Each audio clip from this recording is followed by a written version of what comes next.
So over 75% of people over 55 say they would like to age in place.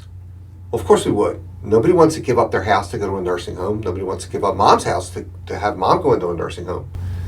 So whether it's your house or the senior's house, how do you seniorize a house? So here are 6 danger spots for seniors and what to do about them. Hey, this is Bill Eaves, and we're going to get right into it. Number 1, slips and falls are always the first thing people think of. And not all falls are in the bathroom. Believe it or not, the entryway causes almost as many falls as anywhere else in the house. So multitasking is a terrible idea for seniors. It's not a great idea for anybody, but for seniors especially. One way to prevent it is to make sure you have a staging area, both inside and outside the main door where the senior's coming in and out of. You can put down packages or things like that so you don't have to fumble with something and get the door at the same time. Also, where possible, have at least one of those entrances covered on the outside to keep the senior out of inclement weather. You don't want them fiddling around in the pouring rain with an umbrella and a set of keys and a pocketbook or a bag from the store, anything. And also make sure you have non-slip, non-trip flooring in and outside of that entryway. And watch out for those area rugs and runners that pretty much trip everybody up. They're indiscriminate. They trip up people of all ages. The steps are also a danger spot. When possible, have a railing on both sides if the staircase is wide enough.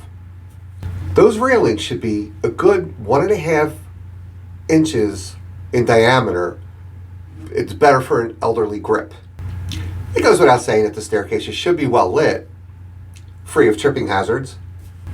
You can use contrast strips on the top and bottom to help with the transition. And when possible, having contrasting steps and risers, having 2 different colors, like the black and white or the brown and white that people do, or carpet, just the stair and then the risers, the kick plate's a different color. This helps the senior distinguish between the two and also avoids tripping hazards. Number 3, take a look at the lighting both inside and outside. It's always a good idea to increase lighting around any steps, but using motion-activated lighting where possible really helps a lot. Seniors can tend to get up and go to the bathroom frequently at night, so motion-detecting lighting helps with that and keeps them from fumbling around in the dark for switches. And switches should always be by the doorway, right next to the door, as close as possible.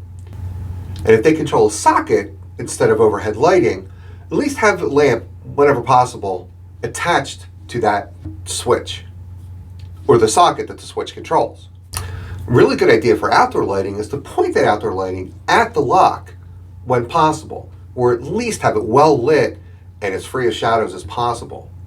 As we lose dexterity as we get older, it's bad enough to be fumbling with keys trying to put them into a lock, let alone trying to do it in the dark and feel your way around. So have those locks well lit, make it a lot easier.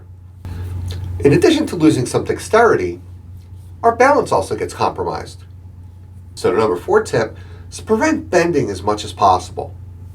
For example, wall ovens are a lot better than the stove oven combo, because that way the cook won't have to bend over a hot open door and maneuver something heavy in and out of the oven.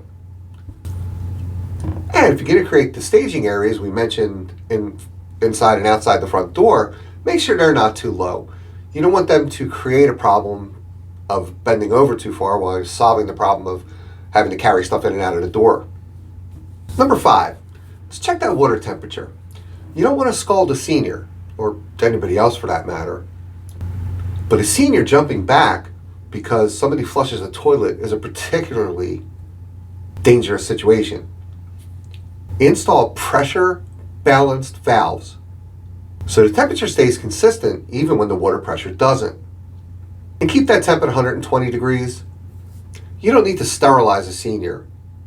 Just a shower or a bath is sufficient. Number 6, slip prevent that bathroom. There are a lot of products on the market for the tub, for the floor, the handles for the toilet, all kinds of different stuff. But in my travels, there's 2 things I don't see often enough. In the shower, A lot of people go with the shower where it comes off and you got the hose. They have a 6-foot hose for that. So if you have a chair in there for the senior, you want to try to make it a folding chair so the senior doesn't have to carry it in and out. And yet other people can use that shower if it happens to be shared. But with a 6-foot hose, that will reach any part you need it to reach without too much fumbling and adjusting and trying to, maneuver around too much. Also, try out a suction cup grab bar. We have a family member with one, and it works when properly installed. They're available at most pharmacy or supply stores. They do have the weight limit on them, and they can be positioned in pretty much any angle that's comfortable and safe. And they create no damage. If you want to take them off later on, you can do that without having to retile and plug holes and caulk holes and things like that. Just follow the manufacturer's instructions on how to properly mount them. So if you'd like a Seniorizing the House checklist, look for a link below. And again, thanks for watching, and please like and subscribe if you liked it.